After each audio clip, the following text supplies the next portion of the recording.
I stood frozen in the dimly lit boardroom at 11:47 p.m., the city lights of Chicago bleeding through the floor-to-ceiling windows like cold blood.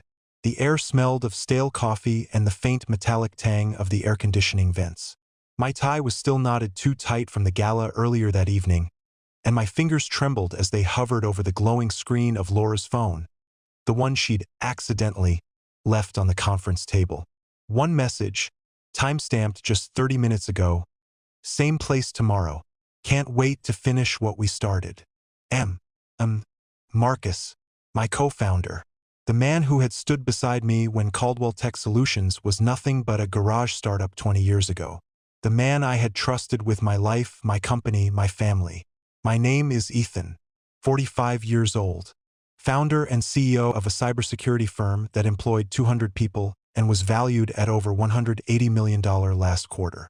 I built this empire from nothing. Late nights coding while Laura slept, weekends pitching investors while she raised our kids. 18 years of marriage. 2 children.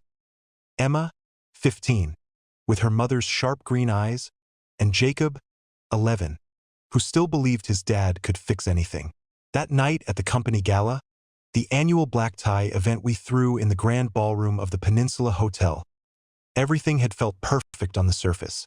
Crystal chandeliers casting golden light across marble floors, the low hum of jazz, the scent of fresh orchids and expensive perfume. Laura looked stunning in that deep emerald gown I'd bought her for our anniversary. She had smiled at me across the room, raised her champagne flute, and whispered, "To us, Ethan, to everything we've built." But now I remembered the moment that had lodged like a splinter in my mind. The way she had leaned in toward Marcus at the bar, her lips brushing his ear as she whispered something that made him throw his head back and laugh. A laugh too intimate, too knowing. I had told myself it was nothing, just old friends, just the champagne talking. I scrolled up, dozens of messages, coded, careful. Book club ran late again. Meeting the girls for yoga. Don't wait up, love. And then the photos, one of her hand resting on his knee in a dimly lit booth, another of them standing too close on a rooftop I didn't recognize. My stomach twisted into a knot so tight I could barely breathe. The empire I had sacrificed everything for, the late nights away from my kids, the stress that had grayed my temples, was about to be torn apart by the 2 people I trusted most. I slipped the phone back exactly where I found it, heart hammering against my ribs. Tomorrow I would follow the lie. Tomorrow I would know the truth. But deep down I already did. Ethan's opening shock reveals classic attachment trauma. The sudden collapse of his secure base illusion. He built his identity around being a provider and protector. Discovering Laura's coded messages with Marcus triggers an immediate fight-or-flight response layered with denial. Psychologically, this is the moment the brain's reality testing fails. He still reframes the gala whisper as champagne talking, even while evidence piles up. Laura's behavior shows classic compartmentalization, maintaining the perfect wife facade at home while nurturing a parallel emotional and sexual life. Marcus's involvement adds betrayal by proxy. The co-founder represents not just business but brotherhood, amplifying Ethan's loss of control. The sensory details, stale coffee, cold lights, tight tie, mirror his internal constriction. The empire that once gave him purpose now feels like a cage closing in. This hook establishes the psychological axis that will drive every subsequent decision, the desperate need to restore order in a world that has already tilted irreversibly. The next morning, the kitchen smelled of fresh espresso and the faint vanilla of Emma's shampoo. Sunlight slanted across the granite island where Laura stood in her silk robe, hair still damp from the shower, humming softly as she packed Jacob's lunchbox. She kissed my cheek the same way she had for 18 years. Quick, warm, familiar. "Big day at the office?" she asked, her green eyes meeting mine without a flicker. I nodded, forcing a smile. "Board meeting at 10. Marcus wants to pitch the new encryption protocol." She didn't flinch, not even a microsecond pause. Instead, she laughed lightly. "Tell him I said hi. He looked so handsome in that tux last night." The casual compliment landed like a blade between my ribs. I watched her fingers, the same fingers that had rested on Marcus's knee in that hidden photo, twist the lunchbox ribbon with perfect calm. Days blurred into the usual rhythm. I left at 6:30 a.m., the leather seat of my Audi still cold, the dashboard glowing with unread emails. Laura's calendar on the fridge said, "Book club 7 p.m. Don't wait up." Emma mentioned in passing that Mom picked her up late from dance practice twice last week because she had to meet a friend downtown. Jacob asked why Uncle Marcus's car had been parked at our house last Tuesday when I was in Seattle. "He brought Mom some papers for you," he said innocently, eyes wide. At the office, Marcus clapped me on the back the way he always did. His cologne the same citrus wood blend we'd worn since college. "Laura looked incredible at the gala, man. You're a lucky bastard." His smile was easy, brotherly. No tremor in his voice. I started noticing the small fractures. The way Laura's phone now stayed face down on the nightstand. The new route she took to the grocery store. The one that looped past the Marriott on Michigan Avenue. The sudden girls' weekend in Door County, she announced over dinner, kissing the top of Jacob's head while her eyes flicked to her watch. One evening I came home early. The house was quiet except for the low murmur of voices from the sunroom. I paused in the hallway, the hardwood cool beneath my socks, and heard her laugh, the soft, throaty one she used to say for me in the early years. Then Marcus's voice. "We have to be smarter, Laura. He's starting to watch." My pulse roared in my ears. I stepped back, slipped out the side door, and drove around the block twice before returning. When I walked in again, Laura was alone at the kitchen island chopping vegetables, knife flashing under the pendant lights. "You're home early, love," she said, wiping her hands on a dish towel. "Everything okay?" I lied for the first time in our marriage. "Just missed you." That night I lay beside her in the dark, the sheets smelling of lavender detergent and her skin. Her breathing was steady, peaceful. Mine felt like broken glass in my lungs. The empire was still growing, new contracts, stock up 12%. But the foundation I had trusted most was already rotting from within. If Ethan had confronted Laura the night he overheard the sunroom conversation, the story could have fractured differently. Perhaps she would have denied everything, gaslighting him into doubting his own ears, or perhaps the truth was spilled out immediately, forcing an early divorce before Marcus could divert the new encryption patents. Instead, Ethan's choice to retreat and gather proof preserved the illusion of normalcy for weeks longer. A decision rooted in fear of destroying the children's sense of safety. This missed opportunity highlights how denial can extend the pain. Every extra day of pretense allowed Marcus and Laura to solidify their plans. The children's innocent remarks, Emma's late pickups, Jacob's Uncle Marcus sighting, could have been pivotal catalysts had Ethan asked the right follow-up questions. Instead, he chose silence, buying time that ultimately cost him the company. The alternative path shows how one moment of courage might have saved the empire, but at the price of his family's remaining innocence. 3 weeks later, the crack had become canyons. I installed a discreet tracking app on Laura's phone during one of her yoga nights, telling myself it was protection, not paranoia. The map showed her car parked for 2 hours at the downtown Marriott every Tuesday and Thursday. Not the book club venue, not the spa, the same room number each time. I told myself it could be anything, a surprise anniversary gift, a secret meeting with a divorce lawyer. Ironic, given what I was doing. I followed her once, heart hammering so hard I tasted metal. I parked across the street, the November wind slicing through my coat, and watched her step out of the elevator in the lobby, wearing the emerald dress from the gala. Marcus met her at the bar. They didn't touch, not in public, but the way they looked at each other made the air feel thinner. Back at the office, I started noticing financial anomalies. Small consulting invoices routed through Marcus's department to an LLC I didn't recognize. Client emails that should have come to me were being answered by him alone. When I asked, he shrugged. "Just streamlining, Ethan. You've been so busy with the family stuff." His eyes held mine a fraction too long. Emma began acting strange. She avoided eye contact at dinner, picked at her food. One night she whispered, "Dad, is everything okay with you and Mom? She's been on the phone a lot with Uncle Marcus, and she cries sometimes after." Jacob brought home a drawing from school. Stick figures of Mommy and Uncle Marcus holding hands under a big heart while Daddy stood alone with a briefcase.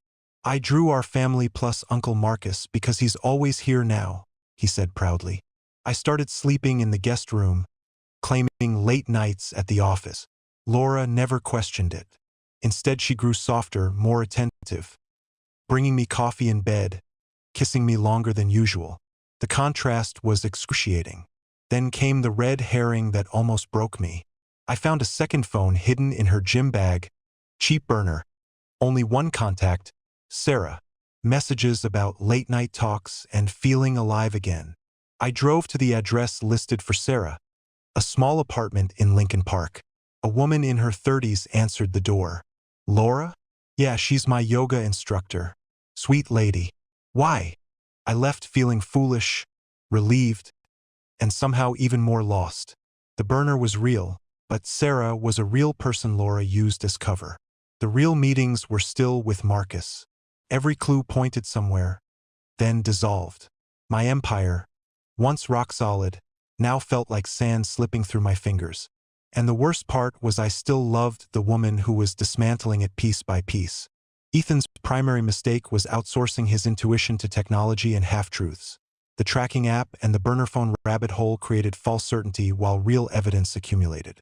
Laura's mistake was overconfidence in compartmentalization. Her affectionate gestures at home were meant to soothe suspicion, but instead amplified it through contrast. Marcus's error was underestimating Ethan's business instincts. The diverted invoices were sloppy. These mistakes reveal a core lesson. Secrets require perfect execution, but human emotion always leaks. Ethan learns that vigilance without confrontation breeds isolation.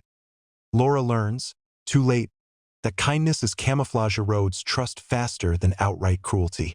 The children's behavioral changes served as early warning systems Ethan ignored, teaching him that protecting the family's illusion ultimately harmed them more.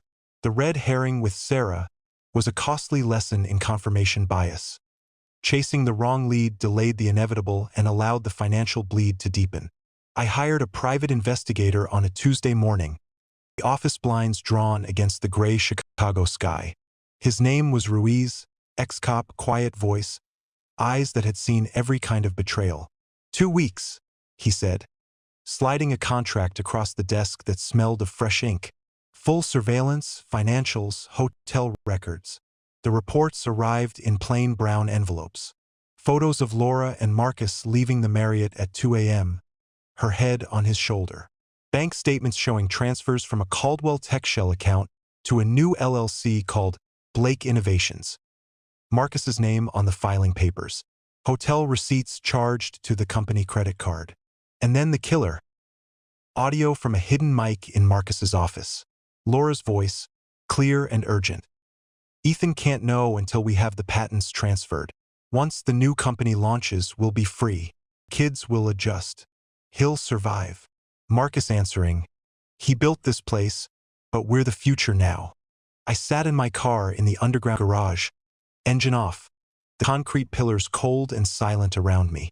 The smell of exhaust and damp concrete filled the air.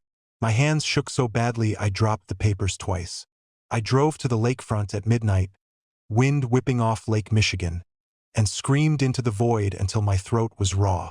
Then I started building my own case, screenshots, timestamps, financial trails. I copied every sensitive file before Marcus could lock me out. There were setbacks. Ruiz warned me that Laura had started varying her routes, sometimes taking the L train instead of driving, doubling back through alleys. Once I followed the wrong car for 6 blocks before realizing it was a decoy Uber. She'd ordered to throw off anyone watching. Emma found me crying in the garage one night. "Dad, are you and Mom getting divorced?" Her voice cracked. I pulled her into a hug that smelled of teenage perfume and fear, and lied again. "We're just going through a rough patch, baby." Every new piece of proof felt like another nail in the coffin of the life I had loved. But I kept going because the alternative was watching my children lose their home and their father's dignity without a fight. Through Marcus's actions, we see the classic opportunist. The co-founder who waited 20 years for the right moment to seize control, using Laura as both emotional anchor and inside source. His calm deflection in the office and coded financial maneuvers expose a calculated personality that viewed Ethan's trust as weakness. Laura's character arc through this section reveals deepening cognitive dissonance. She comforts the children and Ethan while actively dismantling their future. Her microgestures, extra kisses, soft voice, serving as guilt management. Emma and Jacob function as emotional mirrors. Emma's direct question forces Ethan to confront the cost to the next generation, while Jacob's innocent drawing becomes accidental evidence that pierces the adult secrecy. Ruiz, the investigator, acts as the external truth-teller, his plain envelopes contrasting the opulent life Ethan built. Their collective behaviors tighten the net around Ethan, showing how betrayal is never solitary. It requires a web of enablers, witnesses, and victims whose actions converge to make exposure inevitable. I chose the sunroom, the same room where I had first overheard them. Friday evening, kids at their grandparents', rain hammering the glass roof like angry fingers. The air smelled of wet earth and dying orchids Laura loved. I placed the folder on the glass table between us. Every photo, every transcript, every bank transfer. Laura's face went white. For the first time in months, her composure cracked. "Ethan, I can explain." "No," I said quietly. My voice sounded like someone else's. "Marcus already explained everything on the recording. You're leaving the company with him. You're taking the patents. You're taking half of everything I built while I was working 80-hour weeks so you could have this house, these kids, this life." She started to cry. Real tears, the kind that streaked mascara and made her look suddenly older. "It wasn't supposed to happen like this. He made me feel seen again. You were always at the office, Ethan. The empire swallowed you." Marcus arrived 20 minutes later. I had texted him the same photos. He walked in still wearing his suit, raindrops on his shoulders. The three of us stood in a triangle of silence. I looked at the man I had once called brother. "You were my best man at our wedding. You held Emma the day she was born. And you decided the best way to repay me was to steal my wife and my company." Marcus didn't deny it. He simply said, "Business is business, Ethan. You got soft. Laura and I were building something new." The argument that followed was quiet, vicious, and final. Laura begged me not to tell the children yet. Marcus threatened legal war over the patents. I told them both to get out of my house. When the door closed behind them, the rain suddenly sounded softer. I sat alone in the dark sunroom, the folder still open, and felt something inside me finally break clean. Ethan expected loyalty forged over 2 decades. The college friendship, the wedding vows, the shared parenting, to be unbreakable. Reality delivered the opposite. The people closest to him viewed his success as a resource to be harvested rather than protected. Laura's expectation that Ethan would remain emotionally available while she pursued passion elsewhere shattered against his discovery. Her reality was exposure and loss of the comfortable life she had taken for granted. Marcus expected Ethan's trust to remain blind. The confrontation revealed the illusion of brotherhood. This section marks the death of denial. Ethan's hope for explanation or redemption dies the moment Marcus utters, "Business is business." The contrast between the sunroom's former warmth, family laughter, Sunday brunches, and its current cold silence underscores the emotional awakening. What Ethan believed was a partnership was, in truth, a long con. The divorce was swift and brutal. Laura got the house and primary custody. I didn't fight for the home that now felt poisoned. Marcus was forced out of Caldwell Tech after I froze every account and threatened criminal charges for IP theft. The new LLC collapsed before it launched. The company survived barely. We lost 3 major clients and 20 employees, but the patent stayed with us. Stock dipped 40%, then slowly climbed back as I poured every waking hour into rebuilding. 6 months later, I stood on the same balcony where the gala had been held, now empty and quiet. The city lights still glittered, but they felt different, sharper, more honest. Emma and Jacob visited every other weekend. Emma asked me once, "Dad, do you hate Mom?" I answered truthfully, "I hate what she did. I'm learning to stop hating her." I sold the big house, moved into a smaller loft downtown near the office. The smell of fresh paint and possibility replaced the ghosts. I started dating again, slowly, carefully, and discovered I could laugh without checking my phone for hidden messages. The empire wasn't the same size, but it was mine again, built on clearer foundations. And I was mine again too. Sometimes at night, I still hear the rain on the sunroom roof. But now it sounds like closure instead of accusation. The entire narrative arc illustrates a universal truth about betrayal. It rarely destroys only the obvious, the marriage, the company, but forces a complete redefinition of self. Ethan entered the story believing success and loyalty were synonymous. He emerged understanding that trust is a choice renewed daily, not a permanent contract. Laura and Marcus's actions exposed the fragility of shared history when personal desire overrides it. Yet their betrayal inadvertently became Ethan's catalyst for authentic power, no longer tethered to illusions of perfection. The children's presence added moral weight, reminding us that every adult decision ripples into the next generation. Sensory details throughout: the cold boardroom light, the rain on glass, the scent of lavender sheets, grounded the psychological descent and eventual ascent in lived reality. Ultimately, the story teaches that empires can be rebuilt, but only after we stop measuring our worth by what others can take away. Ethan's quiet empowerment at the end, smaller company, clearer heart, offers the deepest insight. Resilience is not louder than betrayal. It simply outlasts it.